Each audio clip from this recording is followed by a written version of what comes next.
Esta es la serie Tapa a Tapa, lectura devocional de la Biblia en el año 2024.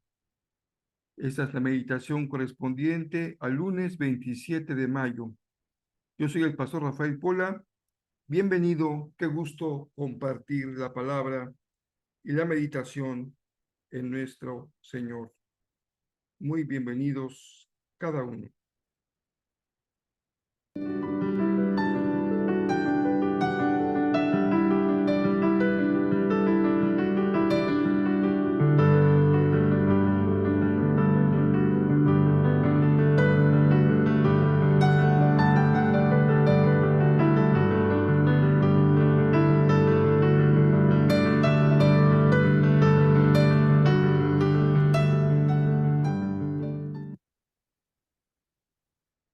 Que tengan un muy bendecido inicio de semana. Estamos ya en el último jaloncito de este hermoso mes de mayo, lleno de tantas cosas especiales, y ya dirigiéndonos hacia las fechas en las que en esta zona del país son días calientes, calurosos.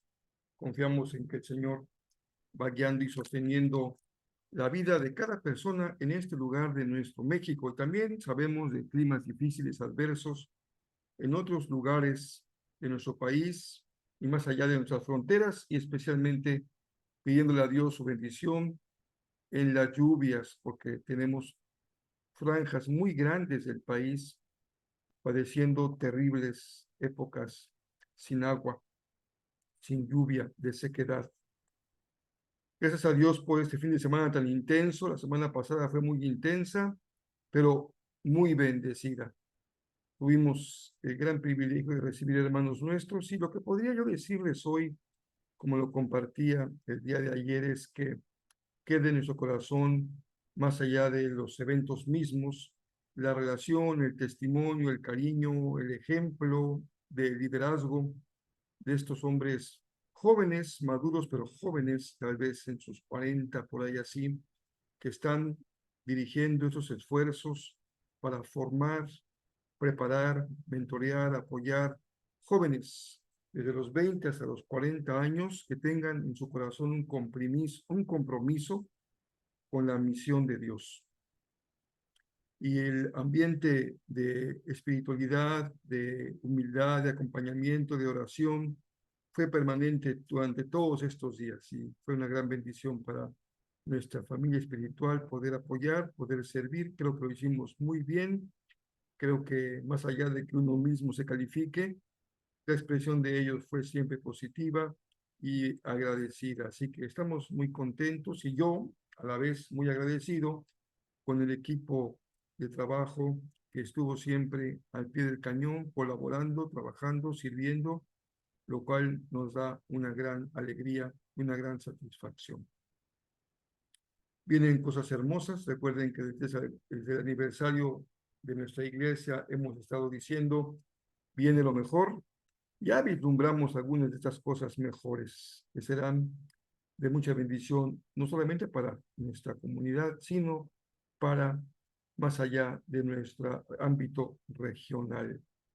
De cierta manera, todo lo que viene por delante, lo que alcanzamos de ver hasta ahora, tiene que ver con la misión de Dios. Y estamos felices por ello, porque vemos que el Señor se va manifestando de una manera muy hermosa.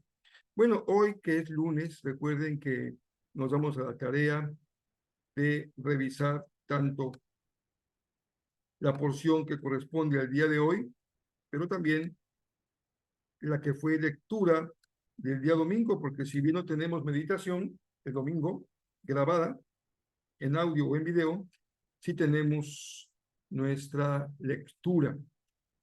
Así que empezamos este día con la porción desde el 9:1 hasta el 12:31. Es una sección de claroscuros. Y hermanos queridos y amados, uno quisiera que la vida siempre fuera pura luz, pero en realidad nuestra vida también tiene aspectos de oscuridad.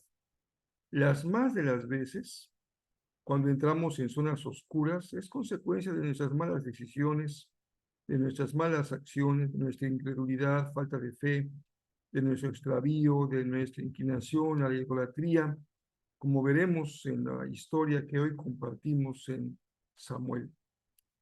Hay un primer rayo de luz, creo que es muy hermoso cuando David muestra quién es, la nobleza de su corazón, cuando él busca al hijo lisiado de Saúl que había quedado con vida y Mefiboset, y lo lleva hasta el palacio, lo considera como parte de la familia, por eso lo sienta a la mesa y come con él siempre, honrándolo, siendo honrado, y David le regresa a Mefiboset los bienes de Saúl.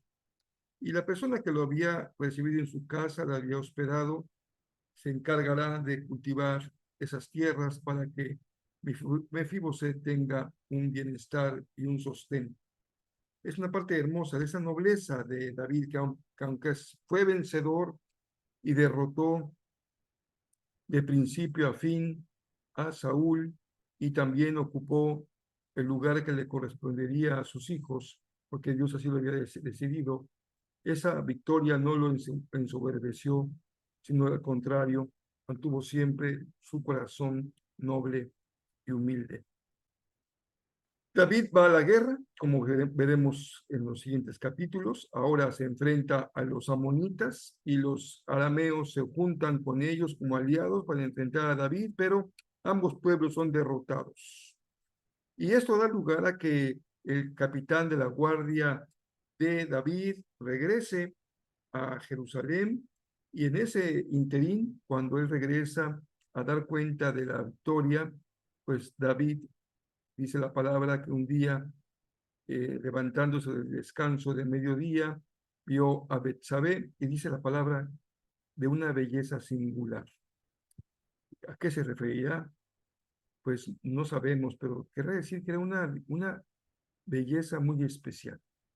Así que David pone sus ojos en ella, va por ella, manda por ella, la toma, se embaraza Betsabé para evitar el deshonor o la tragedia que eso podía implicar para ella y para David, pues manda por Urías, su esposo.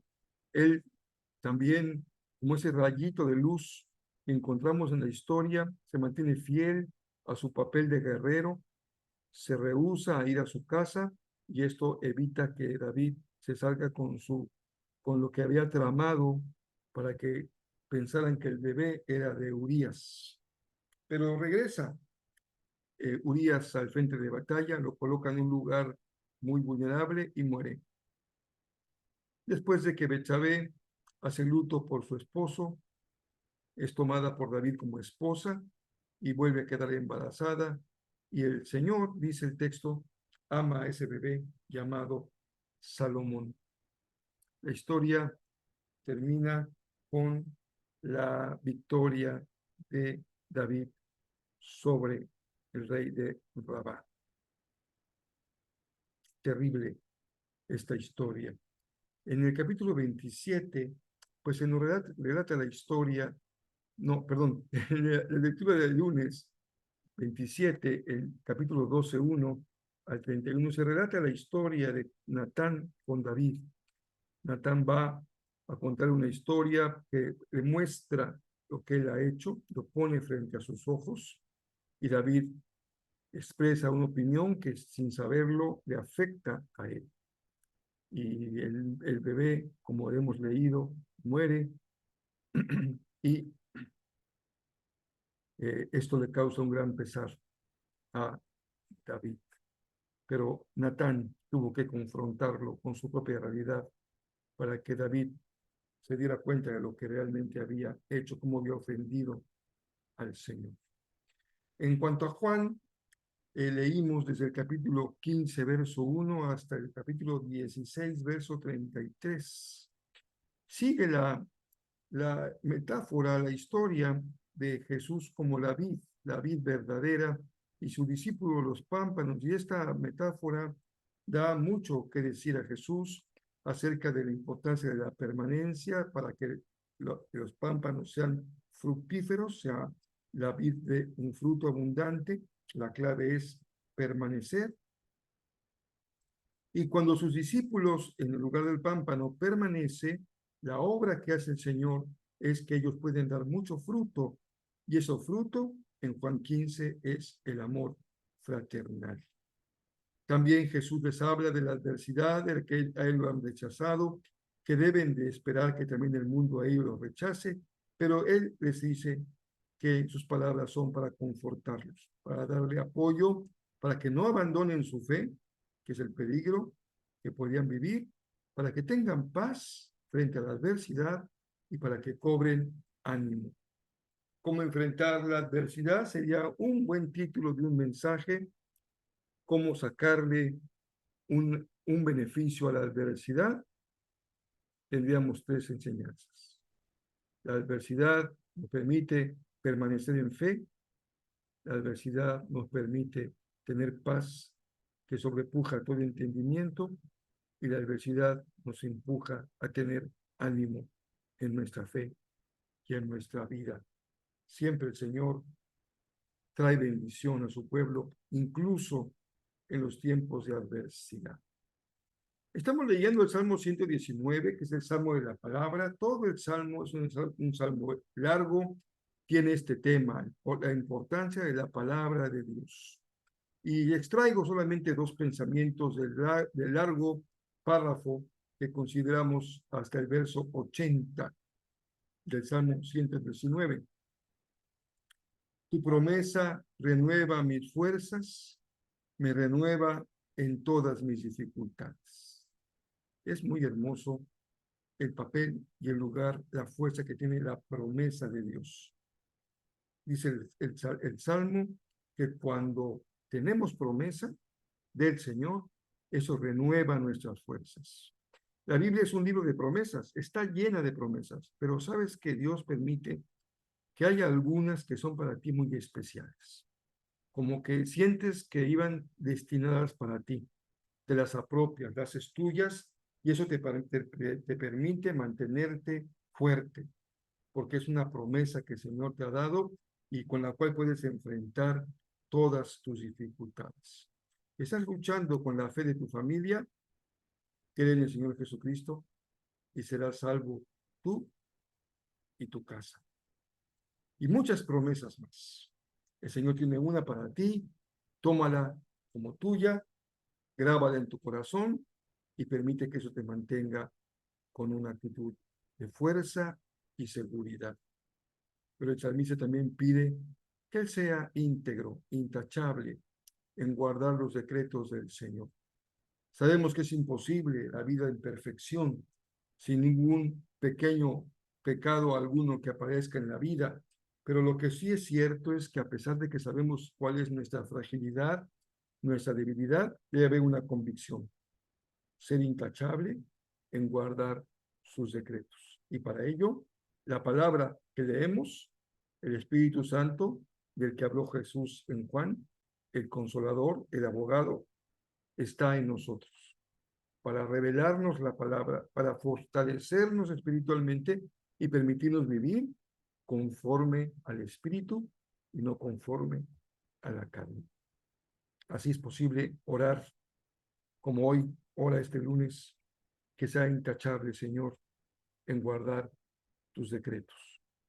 Y a lo mejor suena demasiado, un reto demasiado grande plantearlo en términos de la vida, que durante toda mi vida sea intachable en guardar tus decretos. Entonces, seamos sabios y aprendamos de los que han tenido que enfrentar en su vida dificultades y digamos, por lo menos hoy me comprometo a ser intachable en guardar tus decretos. Que así sea. Finalmente, Proverbios 16 nos lleva hasta el verso 5. Y aquí hay alguna enseñanza interesante, porque nosotros a veces calificamos actos buenos y juzgamos los actos buenos de otros, pensando que podemos tener el conocimiento suficiente para juzgar si eso que él hizo es bueno o malo. Pero Proverbios dice algo interesante. Un acto bueno no solamente se califica así por sus resultados, también debe ser calificado así por sus intenciones. A veces, actos que parecen malos, a la luz de un examen más profundo, resultan buenos por la intención que había al realizar esa acción. Y a la inversa, actos que parecen buenos, cuando se revisa la intención del corazón, se pueden calificar como malos. Por ejemplo, cuando tú haces el bien buscando reconocimiento, cuando tú haces el bien buscando salirte con la tuya o ganar alguna ventaja o tener algún premio indebido. Ese acto en realidad no es correcto. Así que seamos sabios y pongamos en práctica lo que dice el siguiente proverbio. Para que tus actos sean buenos, todo lo que hagas, ponlo en las manos del Señor. Y cuando lo pones en las manos del Señor, Él sabe cuáles son las intenciones de tu corazón y sin duda tendrás éxito. Hay personas que están peleadas con el éxito y otras que tienen miedo al éxito. Ya hablamos de ello un miércoles. Nosotros no. Disfrutamos y anhelamos y esperamos tiempos de cosecha exitosa. Finalmente, esto está en el fondo de la fe de Israel. Esta frase tan simple tiene un valor y un peso teológico impresionante cuando uno revisa la fe de Israel. Porque a veces uno no entiende muy bien este concepto del pueblo hebreo de Dios absolutamente soberano. Y esto es lo que expresa el libro de Proverbios. Él dice que incluso el perverso cumple un propósito en el plan de Dios. Y uno no se explica por qué hay perversos, hay malos, hay cosas malas, pasan cosas malas, y menos se explica cómo eso malo puede cumplir un propósito. Pero así lo dice la palabra, que Dios tiene tal fuerza y corazón que hace que las cosas que sean malas resulten ser provechosas para sus hijos y para su pueblo. Accidentes que terminan siendo una bendición, enfermedades que terminan siendo una bendición, decesos que terminan siendo una bendición, crisis que terminan siendo una bendición. Tú no haces esas cosas que parecen malas o inadecuadas pensando que vas a obtener algo bueno haciendo lo malo. No. Hemos visto lo que dice Proverbios en cuanto a las intenciones del corazón.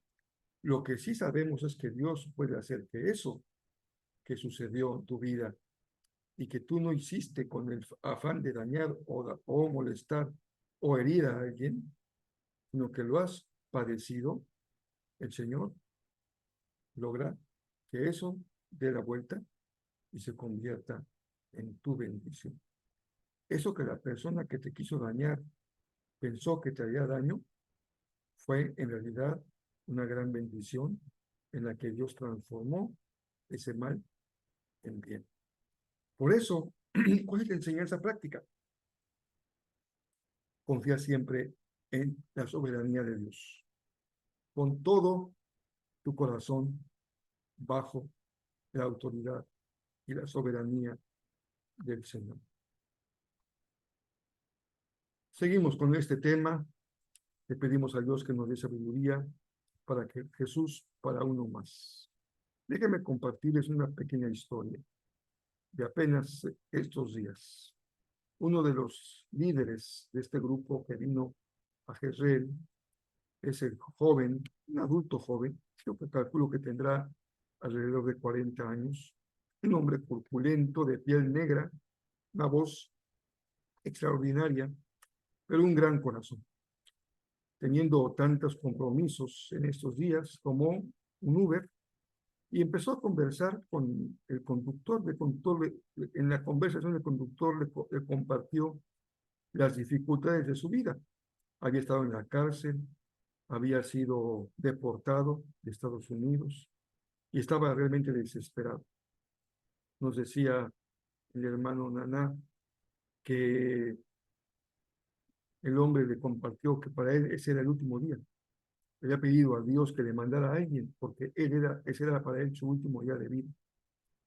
Así que en la conversación, nuestro hermano le compartió la palabra, le compartió el mensaje acerca de Jesús, del cambio de vida. Lo convocó a una reunión al día siguiente, lo invitó a tomar un café para conversar y dejar en su corazón una palabra de esperanza. Uno no sabe en qué momento de oportunidad se hace real Jesús para uno más. Y por eso, mi querido hermano, hermana, recuerda que las interrupciones suelen ser formas como el Señor toca a nuestra puerta para permitirnos ser bendición. Esa persona inesperada, esa llamada inesperada, inoportuna, esa visita que no esperabas, o esa interrupción en tu camino al trabajo, en tu camino a la escuela, esa persona que por alguna razón se acerca, tú te acercas a ella, no sabes si Dios está permitiendo que en esa oportunidad Jesús para uno más.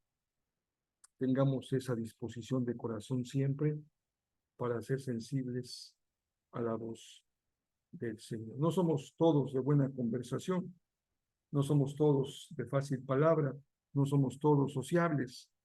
Algunos somos un poco introvertidos, nos cuesta trabajo mantener una conversación con un extraño, pero Dios suple nuestras incapacidades y lo hace de manera también a veces insospechada, cómo Él puede usar.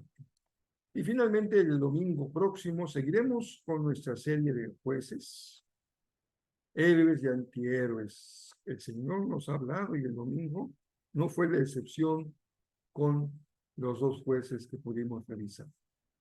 Dios bendiga muy ricamente su semana, que Él consolide sus propósitos, sus proyectos, sus metas, que sean muy bendecidas. Confiamos en que así será. Y seguimos leyendo la Biblia día a día y compartiendo aquí, en esta red social, a la hora en que tú te puedes conectar, nuestra meditación en la palabra del Señor.